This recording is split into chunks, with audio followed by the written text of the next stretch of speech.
फिर फुर। एक बार बादशाह अकबर बीमार हो गए। उनकी बीमारी भी विचित्र थी।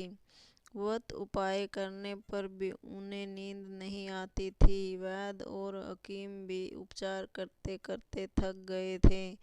एक दिन चीन से एक हकीम आया। उसने बादशाह की जांच की और एक युक्ति बताई। उसने कहा, आप रोज रात को सोते समय एक लंबी कहानी सुना कीजिए। इससे आपको नींद आएगी और धीरे धीरे आपका रोग मिट जाएगा। अकबर ने कहा, रोज रोज मुझे कहानी कौन सुनाएगा? बिरबल ने कहा, चिंता की कोई बात नहीं है, दरबारी तो है ही। रोज एक दरबारी आपके पास आएगा और कहानी सुनाएगा। एक दिन मैं भी कहानी सुनाने आऊँगा। बादशाह को बिरबल की योजना पसंद आई। फिर तो कहानी कहने के लिए प्रतिदिन एक एक दरबारी आने लगा। लेकिन यह युक्ति सफल नहीं हुई। दरबारी कहानी कहते कहते थक जाते, लेकिन बादशाह को नींद न आती। वह जागते रहते। दरबारी भी कहानी कहते कहते थक जाते और अंत में वे स्वयं उगने लगते। अंत में बिरबल की बारी आई। उसने अपनी कहानी इस प्रकार शुरू की। एक था जंगल। फिर बादशाह ने कहा, जंगल में एक झोंपड़ी थी। उसमें किसान और अपने परिवार के साथ रहता था। फिर किसान खेती करता, फसल पैदा करता और खाने के लिए अनाज इकट्ठा करके रखता।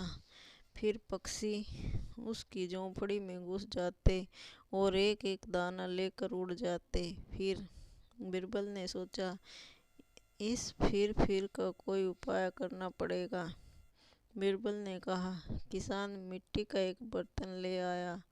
उसने अनाज भर कर एक मोटे कपड़े से बर्तन का मुंह बंद कर दिया।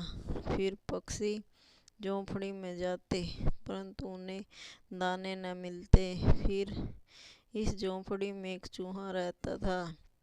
एक चतुर चिड़िया ने उससे दोस्ती कर ली। फिर उसने चूहे से अनाज वाले बर्तन के मुंह पर बंधे हुए कपड़े को कुतरवा दिया। फिर एक के बाद एक पक्षी आते गए। इस प्रकार झोंपड़ी के आगे हजारों पक्षी इकट्ठे हो गए। उनमें से एक पक्षी झोंपड़ी में गया। उसने कोठरी में से दाना लिया और वह उड़ गया फुर। फिर दूसरा पक्षी आया, दाना लिया और उड़ गया फुर।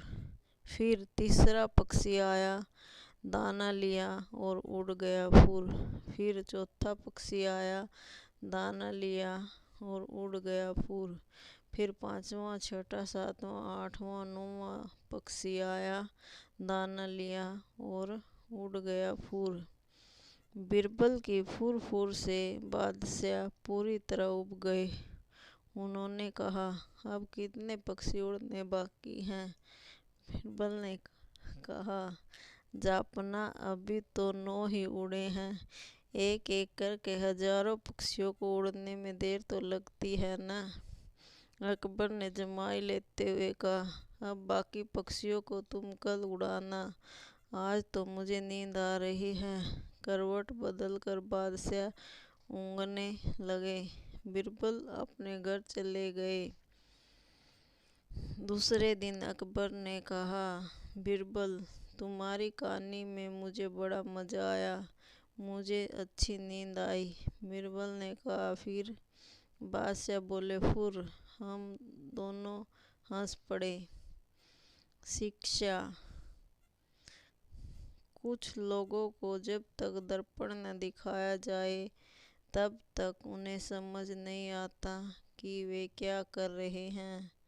अतः किसी के व्यवहार के बारे में बहस करने या गलत ढूंढने से अच्छा है कि उनके व्यवहार की नकल आसानी से हल ढूंढ सकती है।